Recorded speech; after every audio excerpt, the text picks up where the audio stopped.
Okay, everybody, let's get started if you're ready.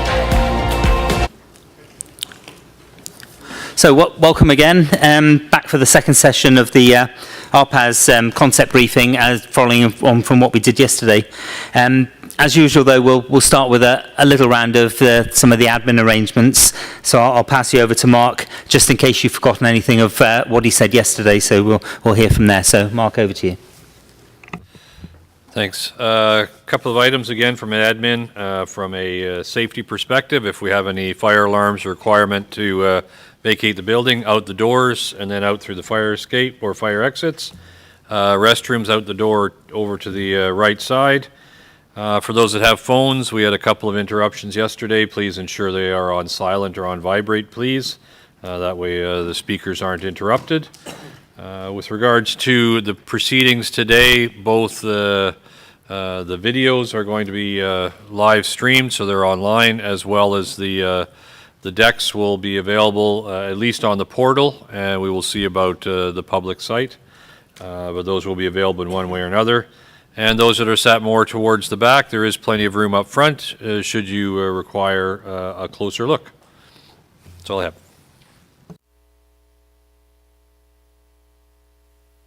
Okay, thanks very much, Mark.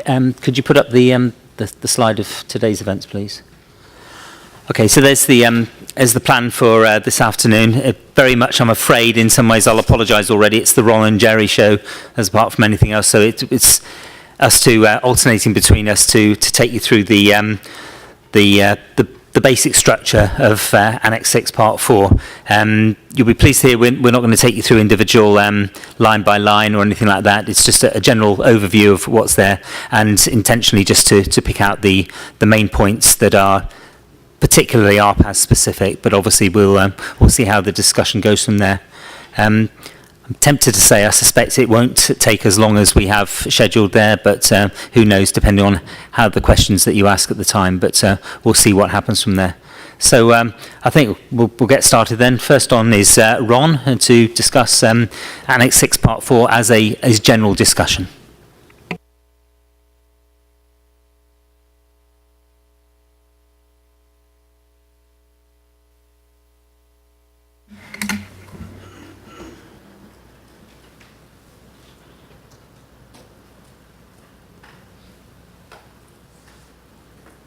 Okay, good afternoon everybody.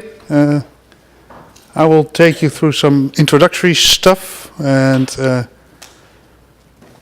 don't be surprised if you recognize some of the material from yesterday. It's a bit of a recap of the introductory we gave as a bit of a start to get you in the right mood to go through our Annex 6 Part 4. First, we're going to look at where it all started, more or less, in that respect. We're going to take a short recap of the main principles from yesterday, and I'll give you a very high-level overview of Annex 6 Part 4, the new RPAS part that we are introducing within Annex 6, that will guide you through the rest of the presentations this afternoon. Amendment 43 of Annex 2, applicable since mid-November 2012 already, is the point where it really started with a lot of things regarding RPAS. It has been introduced before in I think Annex 13 and Annex 7 already, but the real introduction is in this amendment. And it is in Appendix 4 of this Annex. And please don't worry about reading all text, but some general operating rules, the right to the states to define these over their territory, and the big part was the introduction of various licenses and certificates. As it was stated there, the RPAS as a system should be approved. The RPA, so the aircraft, should have a certificate of airworthiness related to provisions in Annex 8, which are currently being developed by our colleagues in that group.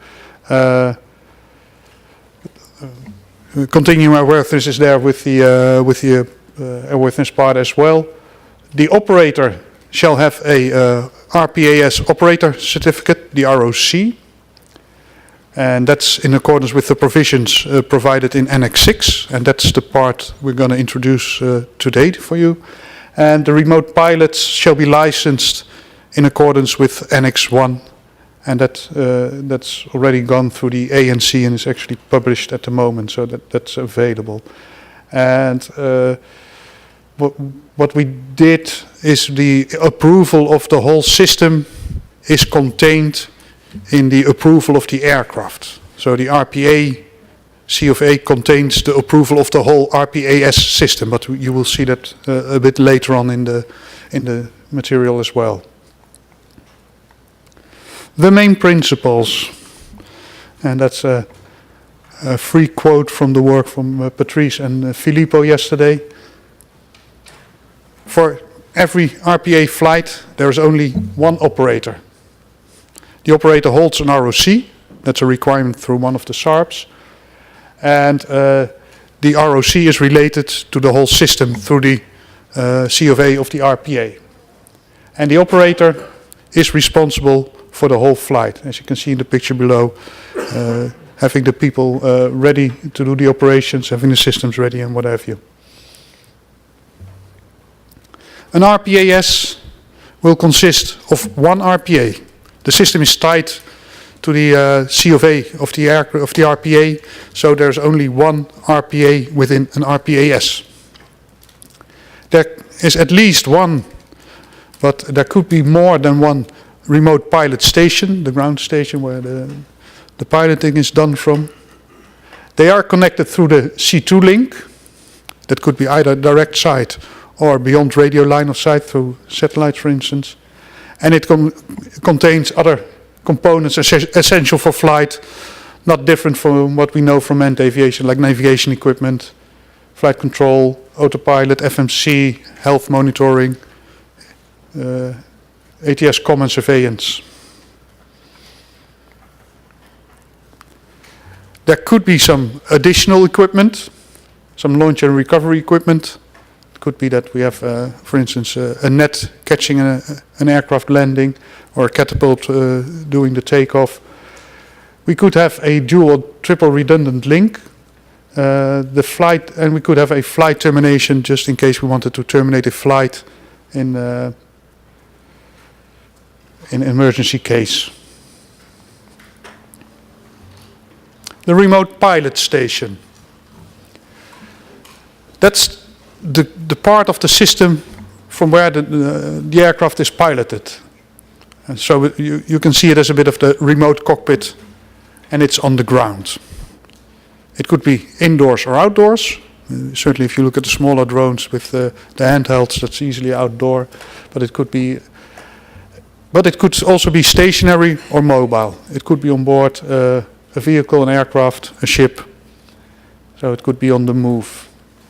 And the two parts, the aircraft and the ground system, the RPS and the RPA, are linked through the C2 link to manage, for the purpose of managing the flight.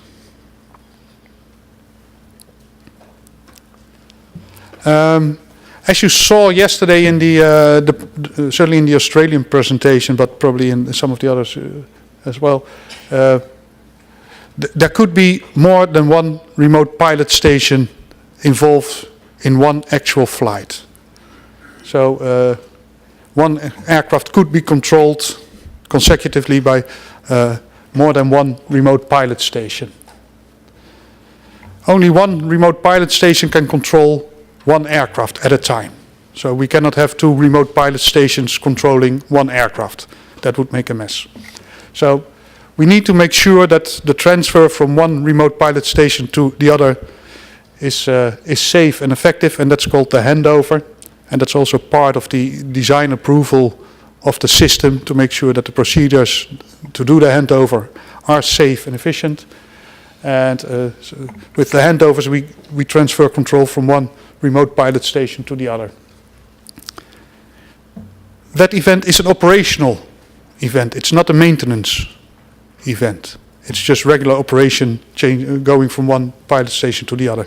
So the operational log the event needs to be logged, but it's not requiring a maintenance release. That's what we want to say with that. The the RPS is not specifically linked to an RPA for its lifetime. It's there. It's linked for that specific flight. So the whole system is established at the moment that they're connected. But the next day, the aircraft could work with a different RPS, for instance. So it's not connected for life, and the RPS on the next day could be connected to a different aircraft.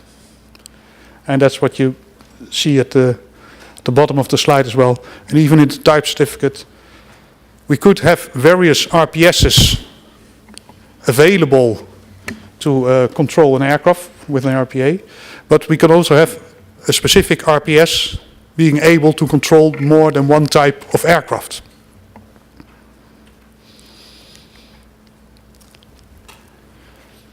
As you saw yesterday, a couple of new service providers are introduced in the system, in the concept.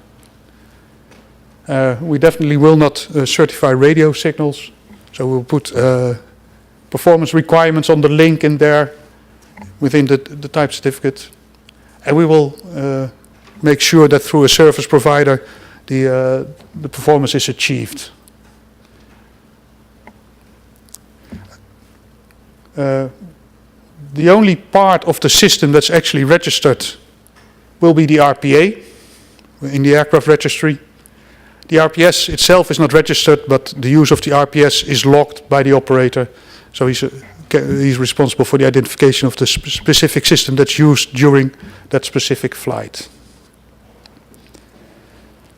And one remote pilot station, if you think, for instance, of the example of a harboring system, could very well serve more than one operator. And that's most likely through an RPS service provider system. But all the use of that is in the end the responsibility of the operator, and therefore under the oversight and under the approval of the state of operator. So if the operator uses one of these service providers, it's all under the approval, or the final approval of the state of operator. Talking about the state of operator issues the ROC to the operator. The state of operator issues or validates the remote pilot license. That's in line with the new Annex 1. The certification and oversight of the operator is done by the state of operator as well. The C2 comms service provider could be done under oversight of its own state, but then again under the auspicion of the state of operator. If the C2 comms provider is not under oversight of a different state, is not approved by its state, then it falls under the safety management system of the operator, both in approval and in the oversight. Oversight of the remote pilot stations is done by the state of where the remote pilot station is located, but that's only after agreement by the state of operator, because the state of operator has, from the state perspective, the final responsibility for approvals and oversight. Continuing airworthiness of the RPA is responsibility of the state of registry, but that's more to the airworthiness side, related to the airworthiness side. That's a quick sum up of our first presentation from yesterday, and now I would like to finish off with a very high level overview of the new Part 4 of Annex 6. It contains 3 sections: a general section, a section on the ROC, so the requirements for the certification of the RPAS operator, and the section on the RPAS operations. Some general remarks around Annex 6. It is written with a risk-based approach. We tried it as far as practical and achievable. We based our work on Annex 6 Part 2. That seemed the most appropriate for our work when we started with it. So you will see some similarities between Part 4 and Part 2. But where necessary, we took items from Part 1 as well. And we are a bit of a container for SARPs as well, because in the end everything comes together with the operations. So you will see that there will be some SARPs related to detect and avoid, to C2 and to some other issues. And we are not writing all those SARPs by ourselves. For instance, the material on detect and avoid is provided by the detect and avoid working group within the RPAS panel, and we just copy and paste it in the appropriate placeholder that we have created in our Annex 6 Part 4. And that holds true for the C2 COM service provider as well. So some SARPs within this document are actually not written or developed by our working group dealing with operations, but are provided by other working groups from within the panel, because, well, in the end, everything ties together to the operation. And during the rest of the presentations, you will get a more thorough look into these 3 sections by consecutive presentations. And we're not going to show you the actual text of the SARPs, not at this presentation. That will be provided later to the external groups for comments, as indicated yesterday. And that's the quick introduction from my side. So if you have any questions, let us know. And yes, sure, go ahead. Thank you for the chair. One question in regard to the first slide. I think it was you indicated that you have one RPA for one station. Why couldn't there be many RPAs for one station? What I was referring to, that an RPA can only, at a certain point in time, can only be controlled by one RPS. So we cannot have 2 RPSs controlling one aircraft, because you will get conflicting input signals, and that's not going to work.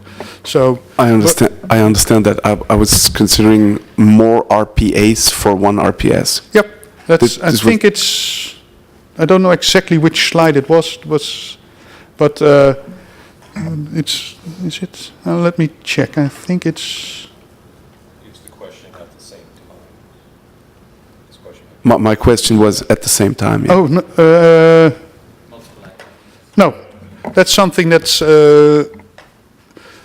not within our assumptions at the moment. So we have only one RPS controlling one aircraft. We are not dealing with one RPS dealing with because we still have the limitation of one pilot controlling one aircraft. So we cannot have swarms of aircraft, so to say. Understood. Thank you. Thank you. You're welcome. Gerry. Edward. Gerry. Ron, flights in the swarm. It will be very difficult for each RPA to be in the right position within the swarm.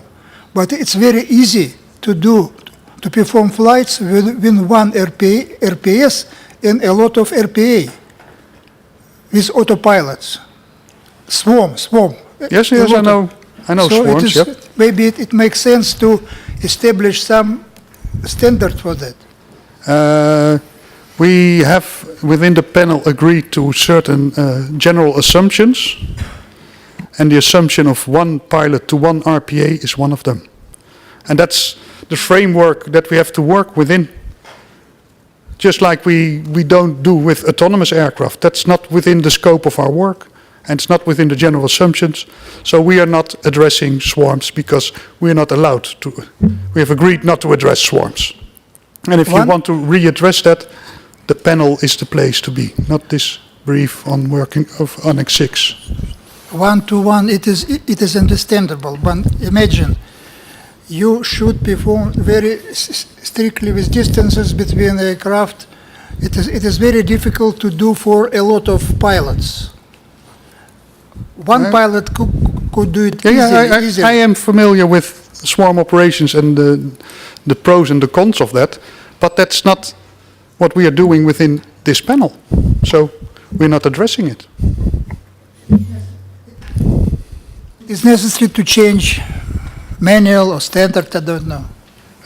And there I refer you to the plenary meeting of the panel. That's not in this brief. If you want to change that, go to the panel. We are just working with the limitations we're given. That's all. Any other questions?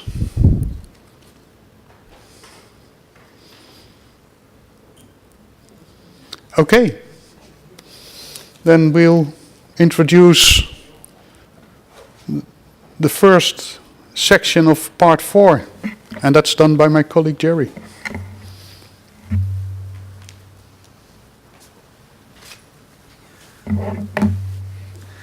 Thanks, Ron. Just to prove that there is actually something in print, and I'll wave it around in front of you now, that there is actually a document. Depending on your comments, it might get bigger, I suppose, at some point, but we'll try not to make it too large in the future. But I'll keep it here just in case there's a bit of reference needed. But okay, so I'm going to talk through Annex 6, Part 4, Section 1, which is the general section. As it is, as I say, highlighted from there, Section 2 and 3 we'll talk about a little bit later on in the day itself. The Section 1, in terms of things, in general contents, it talks about, there's an introduction, there's a section on terms and definitions, RPAS registration and identification, and then documentation at the end. So I'll just very gently, or briefly talk you through each part of those without labouring on too many bits. We will start with an introduction, of course, which is fairly standard, and the introduction is an attempt or possibility to introduce some of the new concepts, if necessary, or parts to deal with. There's two specific parts within this introduction. One talks about categories of operation, and secondly, about the applicability. The introduction itself is only a page long, so it's not massively long, but quick talk, first of all, about the categories of operation itself. Now, text regarding categories of operation has actually been something that has been included at the request of ICAO in order to highlight the very broad range of operations that unmanned aircraft can deal with. Remember, again, when we went to the start yesterday, that unmanned aircraft is the big banner, remotely piloted aircraft systems is a subset of that, along with model aircraft, what we currently call drones, and other elements like that as well. The aim is to really highlight broad ranges and to put the RPAS elements into perspective from there. Now, there's a number of ways that you can categorize unmanned aircraft in general. We've taken on as an example within the document the three-category system developed by JARAS. Now, JARAS is something called the Joint Authorities for the Regulation of Unmanned Systems. It's a group of international aviation authorities. A fair proportion of the world is involved in JARAS now. And the idea really is that we pool our efforts, do the work once together, and then everybody can benefit from that as we go on from there and turn it into their own standards, rather than everybody do the work together, individually rather, and then come up from there. So the aim is to try and do the work as well as we can once, and then spread it out to the countries from there. So this is a basic example. I don't want to dwell too much on things, but I just want to point out the fact that that's the aim behind it, is to highlight the fact that there is an element of categorization involved. So we start with the category A, or low risk, which is the very simpler sort of drone or model aircraft style VLOS operations, within which come a defined set of limitations. There is a set of parameters: height of operation rather, weight, VLOS operation, that sort of thing, and you ping them between that, and you set the rules, and you get on with it. So relatively simple but straightforward operations, and hopefully, as long as it's done properly, of course, low risk. Then we've got category B, which is sort of termed medium risk, or perhaps a regulated lower risk. You know, some elements that are where the risk does require some sort of element of regulation. And the key element behind this type category is that there's an operational authorization is required from an aviation authority before the flights can take place. Now, this authorization is based on the analysis of a safety case prior to the flight itself. So the aim is, again, a little bit more advanced than we had before, but it brings in the operation together. I suspect in the certainly in the UK case, but probably in most of the rest of the world as well, this sort of category will be the area that is the growth area for probably for the next 10 years or so, really, where we've got the standards operations already, the sort of Cat A, the lower risk type stuff, but the newer people, where people are now wanting to become a little bit more advanced than they did before, go a little bit further, a little bit higher, or go closer to people, or perhaps even fly over longer distances and do slightly more advanced things. A lot of this tends itself quite nicely to a safety case type scenario. Clearly, if we went completely down a certification route for all these sort of operations, then it's a long process, quite expensive, and it will take a long time. And by the time we get to actually giving you the certificate at the end of the day, you'll probably say, thanks very much, but my aircraft's already 4.5 years out of date, so we have to start again. So the aim is to be a little bit quicker, a little bit faster in the process. However, that's beyond the scope of what we're talking about today. And then, of course, we have Cat C, or Category C, the manned aviation approach, in other words, or mimicking the approach from manned aviation, where it uses the same, and I'll often use the term, traditional methods of regulating manned aviation. And it's used when the operating or aviation risks increase to an equivalent level of that for traditional manned aviation. So you need operator certification, you need flight crew licensing, and the aircraft itself, the RPA, will require a certificate of airworthiness as well, and all that goes with that. Just a big bit to point out in the bottom there, the bold side of things. Whilst, yes, I've touched on this, and we've talked about a lot of other categories, but the SARPs within Annex 6 Part 4 fit within this third category. Okay, they only fit within that, so bear that in mind. The rest of it up there is ideas that just to really to tell the reader or the state when you look at the document, there is another world beyond what we're dealing with here as well. But this is where we're focusing on for today. Okay, in terms of the applicability, again, fairly simple. You heard some of this yesterday as well, but essentially the operations of RPAS by operators authorised to conduct international IFR operations within controlled airspace. We beat this around a bit yesterday as well, just to remind everybody, though, that that's the scope that we're talking about. That's the scope of the operation, and that's where the focus is for what we're dealing with. Okay, on to Chapter 1.2 then. Terms and definitions, of course, a necessary evil. We always have to have these in terms of things, and there's a lot of them there. Now, I'll say to start with, this is just a summary of some of the few definitions that I think are relevant to speak to. This isn't the full list of definitions, nor in many ways are these actually the precise definitions as they are. I'm trying to give you a general picture of what we're talking about within these this list on the board here. The actual definitions, of course, are in the document itself. So you'll find a lot of notable new terms. Firstly, a lot of terms come with something stuck in the front, either remote, remotely, or RPAS in front of them, which covers a majority of sins. Many ways, this is a lot of the traditional terms that we have already defined, but have had this simple addition, for example, remotely piloted aircraft, remote pilot system, remote pilot station rather, remotely piloted aircraft system, operator, etc. We put this on the end just to show a slight difference from the traditional manned aviation. So a lot of common terms that you have already, and the definition is almost the same, but it's just keyed more to the fact that we're dealing with remotely piloted aircraft in this case. The second one there, it's been talked about a little bit throughout the days, but VLOS, visual line of sight, and BVLOS, beyond visual line of sight. Now, these expressions basically relate to whether or not the remote pilot or an observer that's assisting with the remote flight crew can actually maintain direct unaided visual contact with the aircraft during the flight. Obviously, if it's within visual line of sight, then they can see, they're operating from there. If they can't see the aircraft, then it's beyond visual line of sight. Now, you go back to the bit about international IFR in controlled airspace. Now, the vast majority of all the operations that we're going to be discussing or we're dealing with are all going to be beyond visual line of sight operations. There's no question in that. However, we leave visual line of sight in because it answers the capability, it fills the story. And remember, I mentioned yesterday as well that we don't have one system to present to you or to explain to you how it works. It's not like a TCAS where it's made already and there's the principles that we're writing the standards around. Here we have a much bigger concept, much bigger operation, remote aviation in general, so we don't necessarily know the precise details. So we have to think ahead a little bit or think back a little bit in some ways. I suspect in the future, most aircraft will be able to fly beyond visual line of sight and they will land automatically and without any reference to visual approaches at all. But there still might be the occasional operations, certainly in the early days, where an aircraft requires to be visually landed, more or less akin to a model aircraft, or of course departed in the same way as well.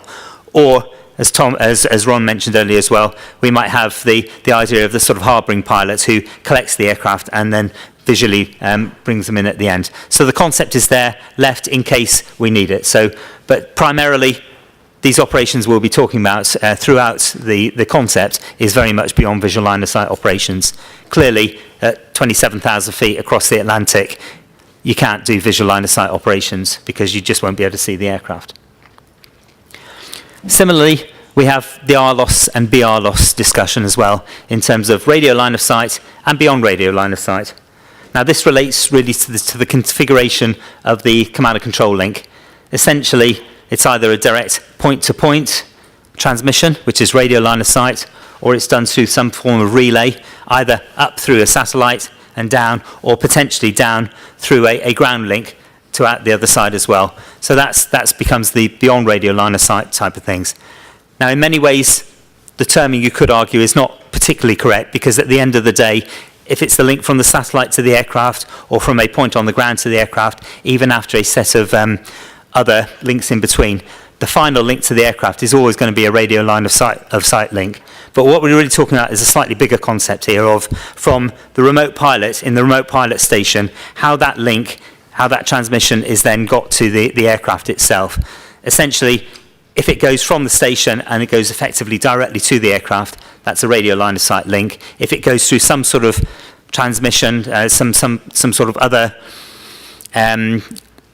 infrastructure, be it a ground infrastructure or through satellite infrastructure, then there's an element of switching involved. And so really here, the significance of beyond radio line of sight really comes to the fact that there's potentially, and I will say only potentially, an element of delay increased into the transmission as well. It could be very small, but we don't know. It depends on the way the link is structured. But that's the essential difference between radio and beyond radio line of sight.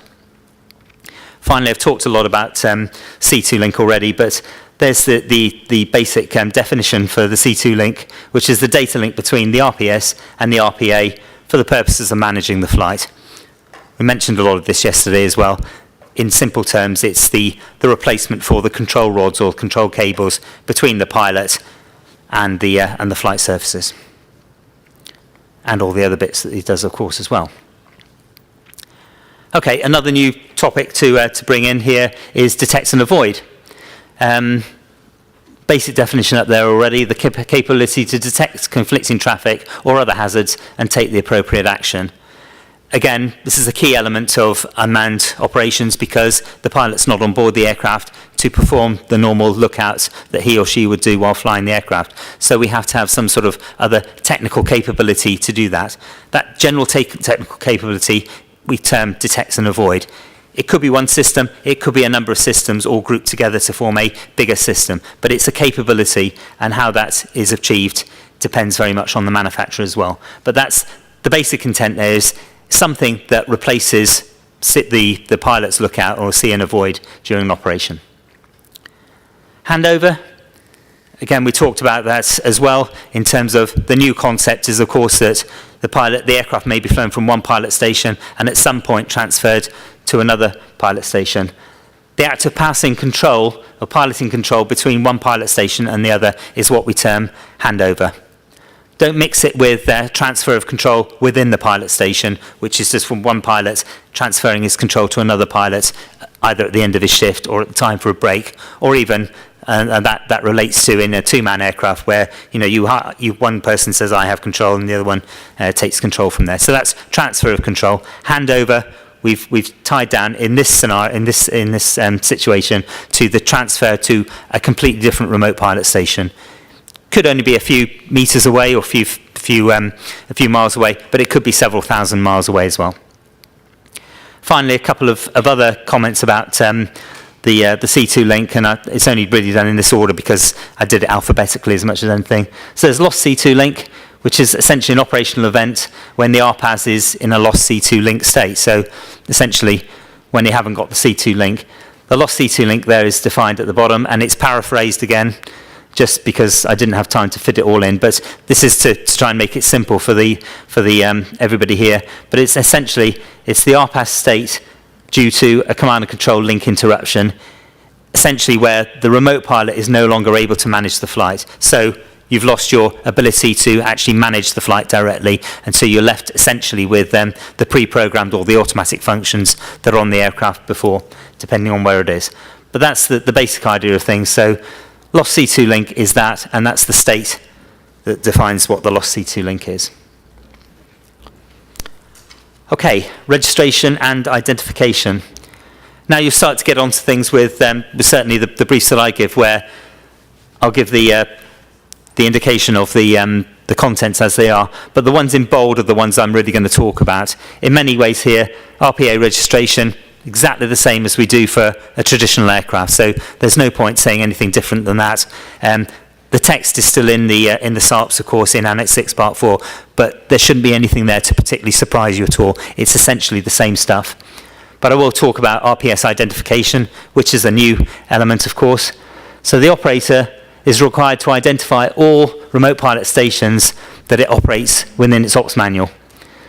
And there's some of the details you provide there. The owner of the RPS, remember, ultimately the concept could be that whilst the operator has the aircraft, the RPS could be in a completely different country and owned and essentially managed by a third-party operator as well. So we have to take in account of that side of things as well.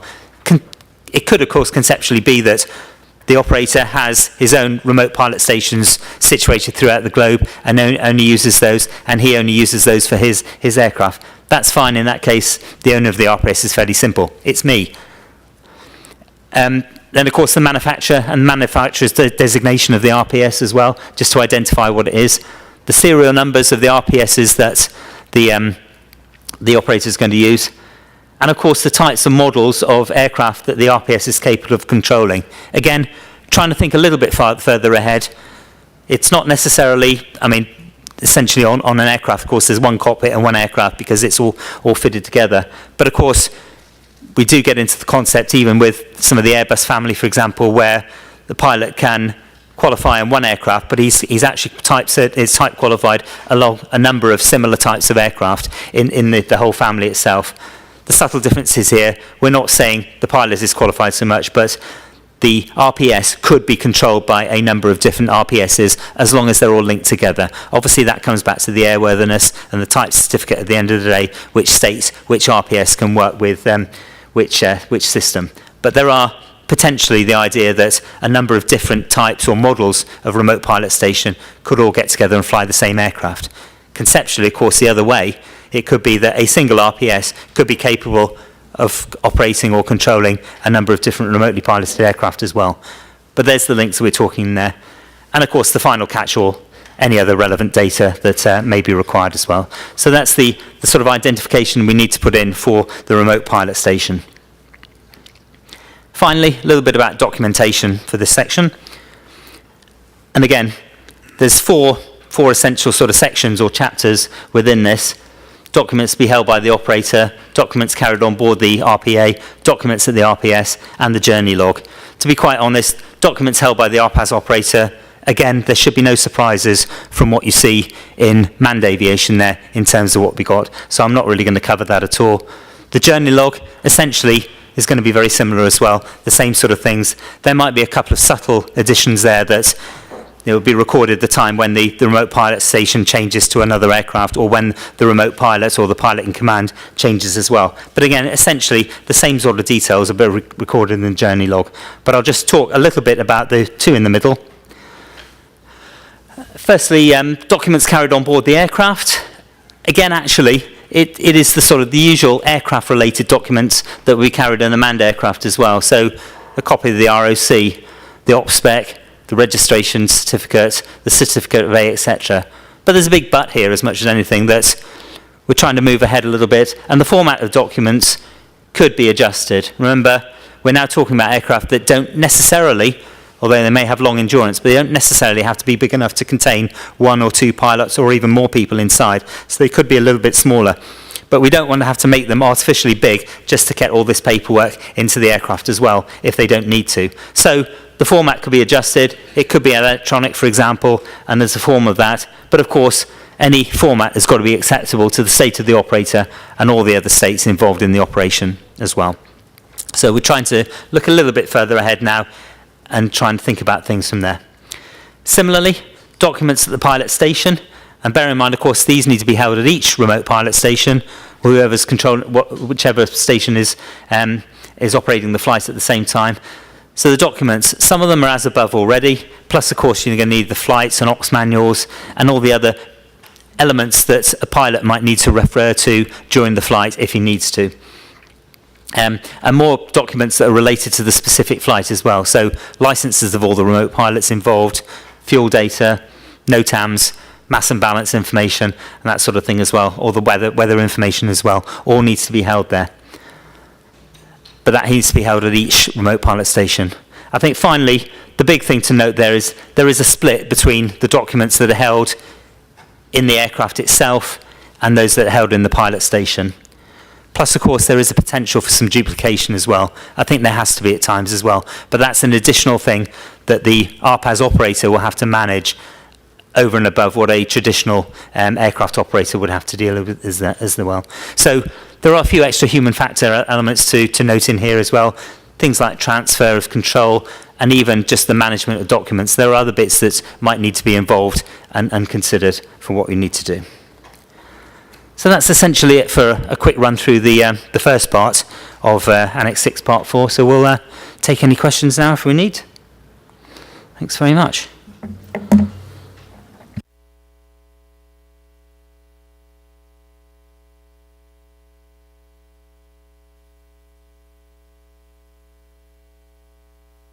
Yes, sir. It's kind of a general question, then a specific one. It looks like you kind of went away from the flow of the Part 4 compared to Part 1, 2, and 3. You kind of changed the way that the part is organized. I'm sure there's kind of a rationale for that, or. Yeah, the rationale was really we thought perhaps it was a good time to take a bit of a fresh look at things. We don't necessarily have to feel we have to fall completely back to the previous layouts just because it's a new standalone section in itself. So we tried to take the opportunity to add a little bit of the performance-based bits. I'm careful what I say. I won't start saying trying to bring other documents up to date, but just bring it to something that we felt was perhaps a better flow for RPAS operators to deal with, really. That was the Okay. basic thinking behind it. The more specific question is regarding to the categories. That kind of material to me sounds like it belongs in a manual. That's not SARPs material. I understand what you're trying to do. I see how, the concept that you're doing. You have a section where you talk about applicability. That's, to me, is all you need to do. I don't think that really belongs in a SARP. Yeah, noted. It's been extensively discussed in the panel over a few years now. Is Leslie still here? Has she done it? Oh yeah. Leslie, do you want to add anything at all for that? Because I mean, a lot of the direction did come from ICAO on that, so I'd appreciate an input from. This is Leslie Carey from the RPAS Secretariat. Certainly, and thank you. Good afternoon, everyone. So what the discussion has been is not that we are putting the categorization in as standards. This is background information that is contained in the forward to the annex. So it is just to give context to where the standards within the annex will apply by saying these other categories, these standards do not apply. So yes, it'll be more extensively contained in guidance material in the manual, but the forward of the annex itself is an appropriate place to just have that bit of context. Question on that. I mean, that's not how it was presented on the slides. It was presented as a paragraph 1.1.1. So that's not the forward, or am I misreading that? No, but as things currently stand, it's not in the forward. It's in the first part of the body of the text. Again, we discussed this at the time, and the advice was given that informatory information could be provided in an introduction as well. So that's the reasoning behind it. We put it there. There's been a lot of discussion over that over the last time, but I'm sure there'll be more, and sure there'll be more comments from there as well. Okay. It just doesn't seem to make any sense as a paragraph first in the standard. I'm not quite sure. I understand the forward concept. I understand the historical background. Perhaps you can debate whether it belongs there or if it belongs in a manual, but identified as a paragraph 1.1.1 looks to me like a standard. Looks like you're putting it as language that would be, it's either standard or recommended practice if it's in a text like that. I was advised at the time that other informatory information does appear in some introductions before, but that's fine. Your point's heard. We'll discuss that with the Secretariat as we move on. Yes, sir, at the back. Hi, thank you. This is a question about the C2 link, specifically about this definition. I'm just curious, like noting the concept document, ATC communication is deemed to be independent of the RPAS, if I'm not wrong. That was stated in the concept document. And increasingly, I'm getting an impression that C2 link and ATC communications is tied together through the RPAS, or rather in the scenarios that have been presented. Is there any clarification on whether an independent ATC communication scenario is being discussed? Yes, a number of different scenarios have been discussed, not specifically within the Ops Working Group, but within the panel as a whole. There should be nothing that says anywhere or leads people to tie that all ATC transmissions have to go through the aircraft. That's not what we've said at all, and that's certainly not the intent of what we said. They may do, and in many cases at the moment, a lot of them do, but it's not the key aim. The final aim is not that everything has to go through the aircraft. Again, it's just sat in front of you. You have two members of our rapporteurs from the Command and Control Working Group, actually, Michael and Dominic. If there's anything you particularly want to add at all, feel free to do so. But certainly the intent is not that it has to. In fact, if you look in the RPAS manual, you'll probably see I think there's about 5 or 6 different ways that ATC could communicate with the pilot, and that concept hasn't gone away at all. This is Michael Neal, as you say, one of the co-rapporteurs to the C2 Link Working Group. The only comment I'd like to make is, yes, there are many ways that it's possible, but in scope within the RPAS panel at the moment is only relay through the aircraft. So technically there are other solutions, but we're only considering relay through the aircraft in our SARPs. Thank you.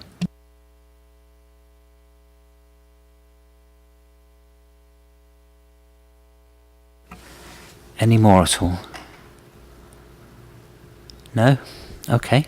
Right, we'll carry on this show and...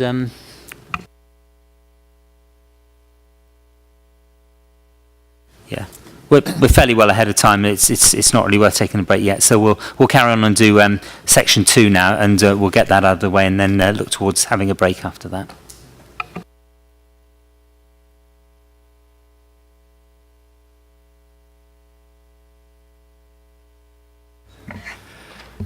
Okay, hi again. I'm going to give you a sort of a reader's guide to section 2.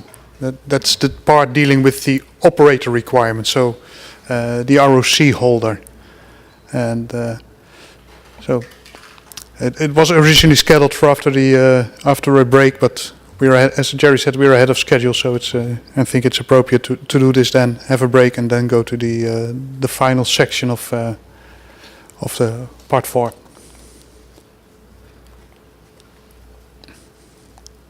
This section contains 4 chapters, a general chapter, some organizational requirements, SMS requirements, and the format and the content of the ROC, the certificate.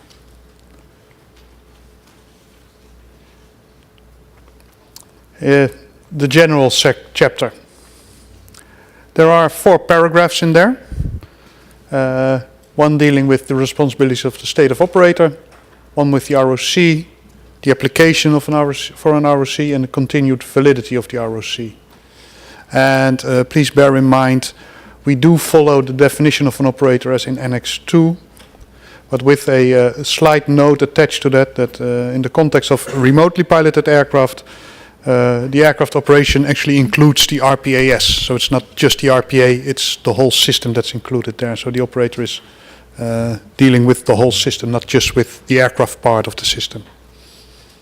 And I will, for each paragraph, give a short description of what you can find there. The first paragraph is fairly simple. It states that the state of operator is responsible for the oversight of the RPAS operator. That's what's been taken care of in that specific part. In 212, the RPAS operator certificate, you will find actually the creation of the certificate, the need to have the certificate to perform the operations, the obligations once you have the ROC, and the limitations that you find there. And as I said in the introduction, this is a direct result of Annex 6 or Annex 2 Appendix 4, where the need to have an RPAS operator certificated is created. And there they refer to the provisions within Annex 6, and this is actually where you find these provisions that Appendix 4 of Annex 2 is referring to. And the ROC will be issued by the state of operator. That's probably not a big surprise.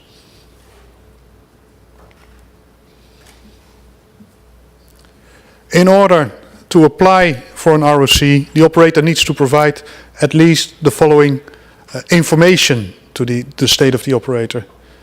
An operations manual, an SMS manual, could be separate, could be together in one document. That's both is possible. He needs to provide emergency procedures, and here you see the risk-based approach coming. Partly because we're dealing with a wide variety of sorts of operations, we cannot just organize for one specific operation like you do for air transport. You have to be a bit more broader with that. So the operator is required basically to show which operation he wants to do and how he intends to perform it safely. So he needs to provide a safety case with an associated risk assessment, related mitigations to control the risk to an acceptable level, and he needs to provide evidence that he has implemented and is capable of performing the operations in that specific way that he has described in this case. And it also contains the requirement to the operator to be insured.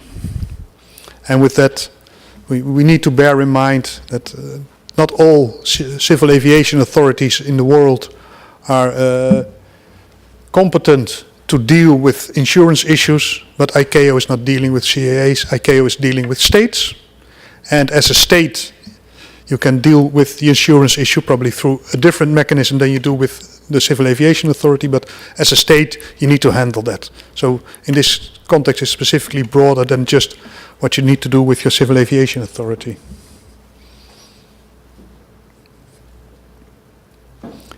And regarding the continued validity of the ROC, once you have received the ROC, you're under the oversight and supervision of the state of operator, and as long as there's no findings not revoking the ROC or whatever you're suspending, you can continue to operate under your ROC. And that's in line with, specifically referred here, that's in line with part 1 of Annex 6, not specifically part 2. The second chapter contains your organizational requirements to the operator. It contains 3 paragraphs, one on operators' responsibilities, one on the remote flight crew, and one on of the use of safety critical services, and I'll explain a bit later what that actually means. Operator responsibilities. It lists that the operator has the responsibility to maintain information, to provide security for the operation, to do occurrence reporting.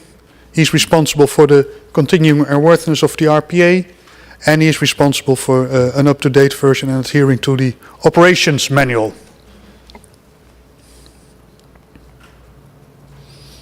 Regarding the remote flight crew, the operator has some obligations as well. He has to define the roles and the tasks of the crew. He has to provide the personnel with the appropriate training so that they can do the job in accordance with the requirements. He's responsible for the crew composition.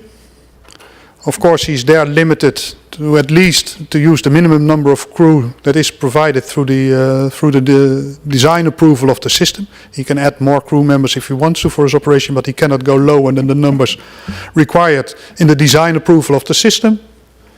He has to designate the remote pilot in command for that flight, or has procedures to deal with that. He has to have procedures of transferring the responsibility of the remote pilot in command. As you saw yesterday, certainly in the Australian scenario, that was a scenario that could run up to 40 hours, and I don't think we will find any remote pilot who wants to take the responsibility of remote pilot in command for 40 consecutive hours. So you need to have a handover of this responsibility as remote pilot in command during the operation as well, and that's where the provisions are for, and we require the operator to have the appropriate procedures for that. He should have the handover procedures for the remote pilot stations, as explained by Gerry in the previous presentation, and he should also provide the duties for the support personnel. For instance, if you're using a separate launching system, the people involved with the launching equipment should know what they're supposed to do as well, and they should be appropriately trained by the operator. Safety critical services. This is where we include the use of C2 comms and RPS service providers. As you recall from the presentation yesterday in the introduction, we have foreseen a number of service providers in the RPAS operational concept. Some of them are contained in Annex 19. That's the ones we are used to: training schools, maintenance organization, operators. But there are 2 new ones as well, which we cannot put into Annex 19 yet. So we put the provisions for those specifically in Annex 6, Part 4. So you will see a lot of similarity in that respect. We'll see it later on in the part on SMS as well. But this is the place where the 2 service providers that we could not fit into Annex 19, they are introduced here. And if it's not a service provider in the sense that it's approved by the state of where it's located in both cases, it will come under the oversight or under the supervision of the SMS system of the operator. So it's not on a separate oversight system, it's included within the SMS of the operator. So that's the 2-way possibilities we have to use the service provider, either under oversight of a competent authority or under the SMS system of the operator.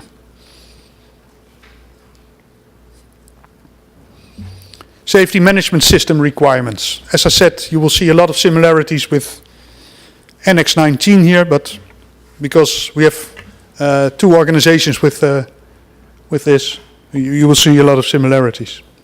Save 4 paragraphs. It is, I think, fairly usual for an organization within the SMS. The operator shall implement a suitable SMS. We have updated Annex 19 or amended Annex 19 accordingly, but we want to publish this update to Annex 6 and the update to Annex 19 together. So for the time being, we are sitting on the amendment to Annex 19 until this work is finished, and so we can offer them together to the ANC for further processing. So the intention is to have the amended Annex 19 plus the amendment to Annex 6 simultaneously through the ICAO system to go to SARPs. The operator shall implement a flight data analysis program if required. There will be a weight barrier in there, a weight threshold above which you will be required to implement the program, and that weight barrier or weight boundary will come from our working group 1, who's dealing with the airworthiness issues. So there you see a part where we are sort of the placeholder. They provide us with the appropriate information, and we will put it in the operational requirements.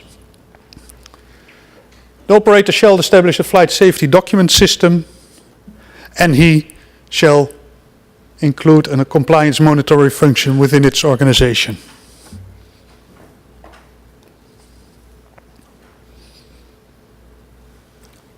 Contracted services, again, the C2 service provider or the RPS service provider, or both. These services are under the operator procedures unless the service provider is certified by itself. Then it's then he's under his own operational procedures, but that's in an approved system.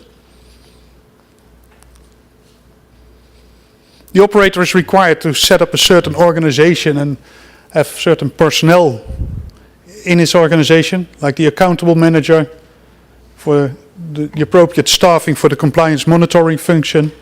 The personnel should be sufficient. It should be competent and should be qualified, so we should have enough people of the right training and qualifications to do the jobs. He should have a training program for the various personnel involved, and for the operational side, he should have a fatigue risk management system in his organization to deal with that specific part of operations.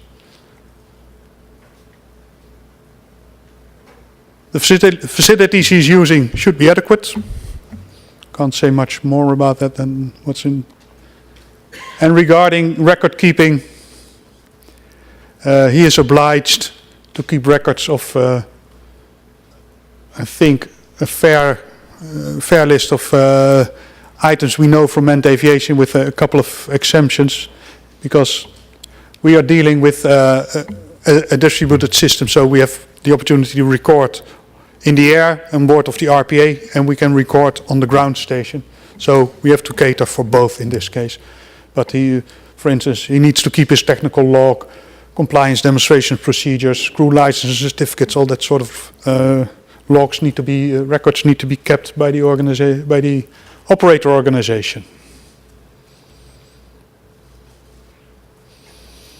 And then the final part of section 2, the format and the content of the actual ROC certificate. 4 small sections in there. And the general one details the minimum information that's required for the ROC. The minimal information should be the state of the operator, the issuing authority should be on the ROC certificate, expiration date, operator information like business name, address, and what have you. It should be signed, and in this case, as indicated earlier, it can be in an electronic format. It's not necessarily in a paper format, but that's all depending on the state of the operator approval of the use of electronic formats. the format of the ROC looks similar to what we know from manned aviation in the AOC.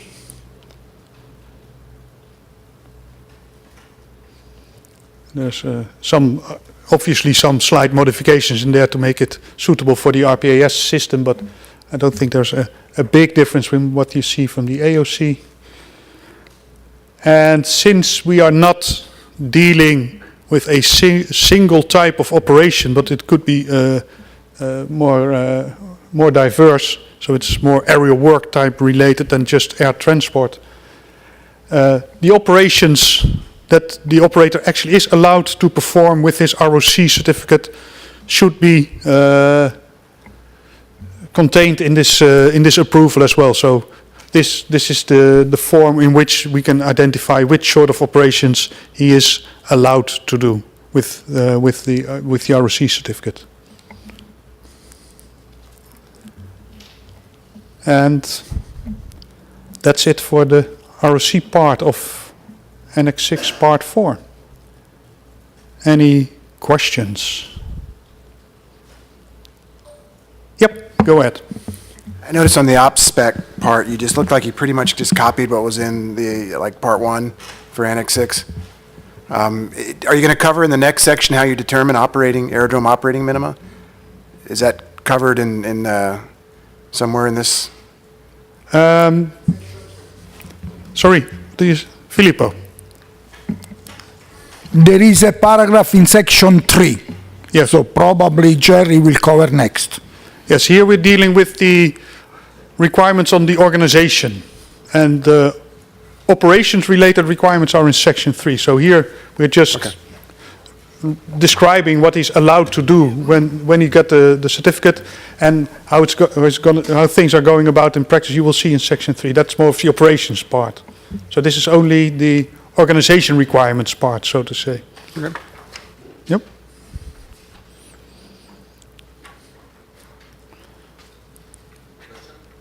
Yep, sure. Yes, thank you.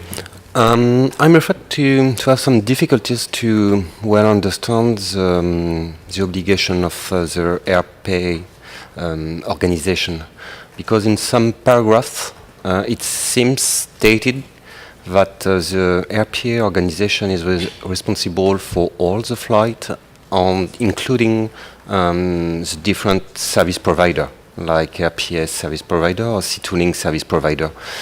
And in some other paragraph, it is stated that this service provider can be approved by their oversight authorities. And in these cases, they are only oversight by the RPA operator, but not completely, because they are based on the state of RPS. Yep. Or the state of C-tooling. And in the presentation, I have some difficulties to well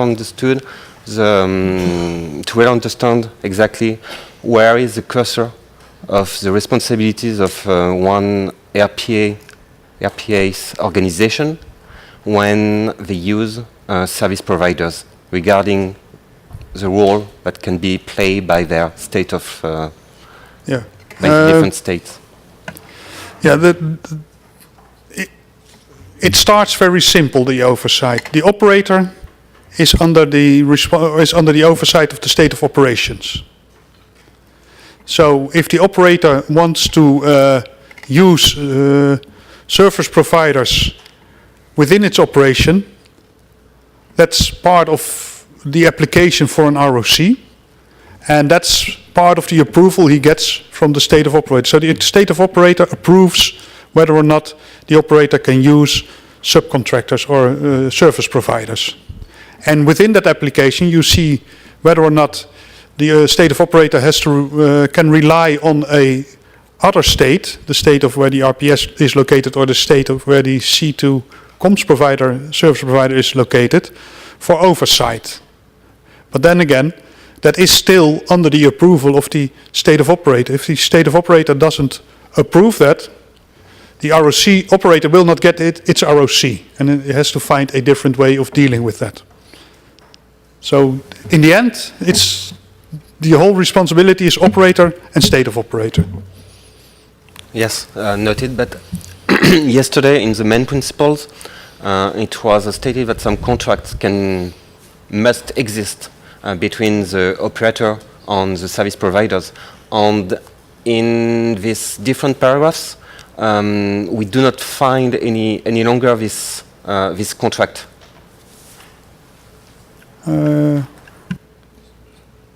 I think the contract part is within the approval of the operator. So if he's using contracts, and it is very likely that he will not build his own satellite system, for instance. So that sort of service provider is a bit more, but the contract is between the operator and the service provider, and that all has to be in line with the design approval for the whole system.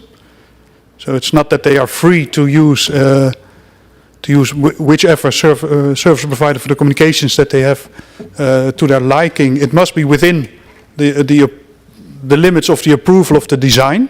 So there's probably one, maybe two service providers are contained within the approval of the design, so that he can use them. And the contractual obligation is between the service provider and the operator, but in the end, the operator is the responsible one. So he is taking full responsibility of what his subcontractor in that case is doing.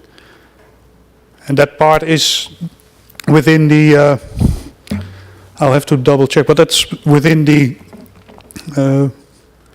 part of it is covered in the SMS, but that's probably not the contract part, but part of it's in the operator requirements specifically, but I don't know by heart exactly where, then I have to look into the document. But that concept of having subcontracting some work to service providers is definitely in the system, and it should be in this specific chapter.